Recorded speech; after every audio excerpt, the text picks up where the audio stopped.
nanti itu ekonomi itu cita-cita tercapai, ekonomi Indonesia jatuh. Maunya gitu kan, enak aja. Jadi lu ya, lu yang suka nanya susah itu. Ya Vinda mana? Yang mana? Oh, bukan ini, di sini nggak ada. Oh, kalau nggak ada bisa nggak dijawab ya Pak ya. Anggap PDB.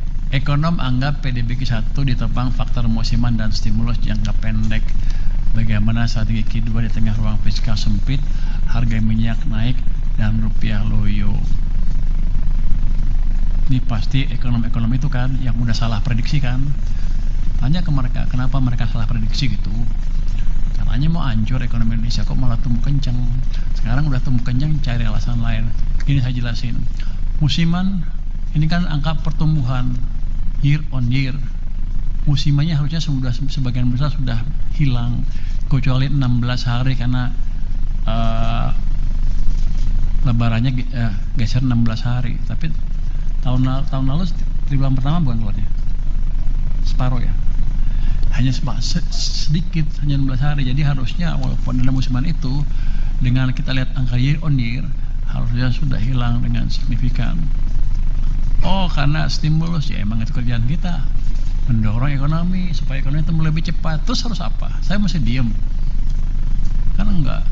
Justru Bank Sentral kita, LPS, OJK memberi dorongan ke ekonomi bersama-sama supaya ekonomi tumbuh lebih cepat. Kalau diem berarti nanti itu ekonomi itu cita-cita tercapai, ekonomi Indonesia jatuh. Maunya gitu kan, enak aja.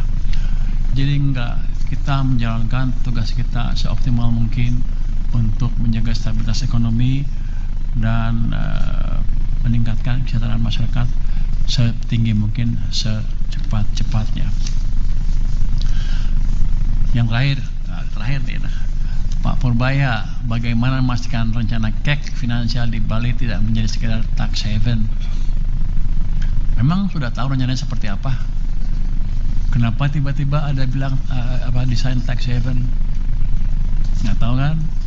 Ya gini kira-kira, yang akan kita buat adalah seperti di Dubai, 100 hektar atau lebih sedikit atau sedikit sekali itu menjadikan kawasan ekonomi khususnya. Di situ akan berlaku common law, hukum tertentu. Uang bisa masuk dari luar negeri situ, nggak saya pajakin. Nanti teman-teman ekonomi Anda bilang rugi dong kalau gitu. Enggak, tadi juga nggak ada apa-apa. Tapi kita uang masuk situ, uang di situ akan bisa dipakai berinvestasi di proyek Danantara yang banyak dan returnnya bagus, atau di proyek-proyek di luar tax haven itu, yang bukan tax haven, di luar kawasan ekonomi itu, dengan prospek yang bagus. Jadi kalau misalnya di satu kawasan dipilih 100 hektar, dia bisa investasi di luar itu. Dan untuk saya bisa juga mereka invest di bond saya, di surat utang saya. Jadi pembeli saya juga bertambah, Pak Gub. Jadi makin kuatlah sumber pembiayaan pembangunan untuk swasta maupun untuk pemerintah. Kalau dia ditaruh di situ aja ngapa-ngapain, dia akan dapat returnnya paling ya harusnya ditaruh di tempat saya, tempat Pak Gub, di sektor finansial lain, tapi yang paling menarik kan di sektor real. Jadi modelnya akan seperti itu yang sedang didesain. Kira-kira ya, kelihatannya seperti itu deh. Gue bocorin itu ya. Kira-kira yang saya tahu seperti itu, dan itu akan desain dalam waktu tidak terlalu lama, akan segera dijalankan itu. Jadi bukan kawasan besar, ratus ribuan hektar, tidak segitu intinya, tapi nanti dia bisa nyerang keluar itu.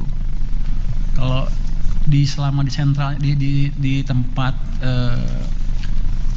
financial centernya tadi dapat insentif, misalnya minta tax insentif, saya kasih, kan nggak apa-apa. Dulunya juga nggak ada apa-apa di situ, tapi ketika dia keluar ada hasil, kan ada pajak dan lain-lain, dan ekonomi jalan.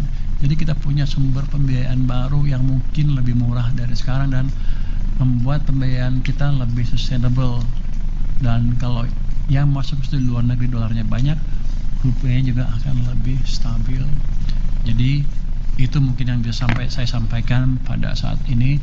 Cuma nanti ke depan desainnya sedang disempurnakan supaya bisa berjalan dengan lebih sempurna. Mungkin itu update dari saya. Kalau nggak ada lagi, ini pertanyaan terakhir.